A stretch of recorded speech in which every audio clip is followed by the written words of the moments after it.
So I've been an English teacher for 7 years, and I taught history for 5.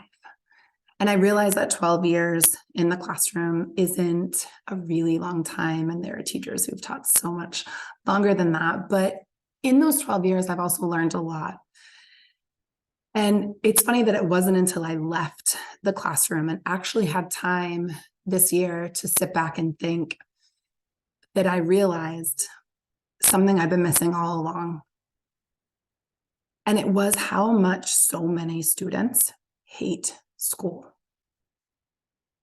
think I never let myself think about that, because if I did, it meant that they hated my classroom.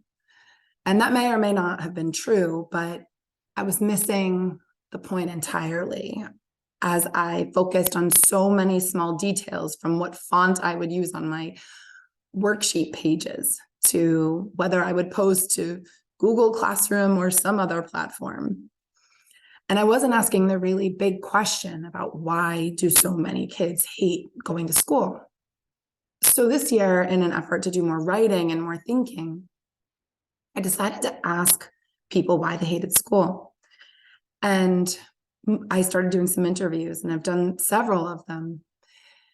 And the first thing I'd point out is that I haven't done one yet where the student wasn't either crying or on the verge of tears.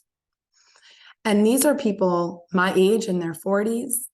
These are people in their 30s, some in their 20s, but they've been away from school for a while, and they still get so emotional talking about why they hate school or hated school and still hate it in their memories. And I have been thinking now about those interviews more holistically, and I'm coming back to a quote, the one quote that I used to have at the very front of my classroom, the Maya Angelou quote, that people will forget what you said and they will forget what you did, but they will not ever forget the way that you made them feel.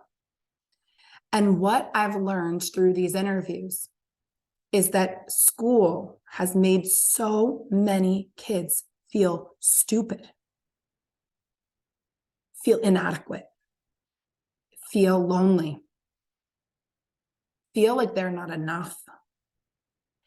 And that's really concerning to me, because none of us want a world where adults are walking around feeling inadequate or stupid or not worthy. And so I wonder, what have we done? And more importantly, what are we doing, and what can we do in the future to stop creating a system where kids who are supposed to be getting an education end up walking away, forgetting what we said, forgetting what we did, but always remembering that we made them feel like they weren't good enough, like they aren't capable, like they are stupid.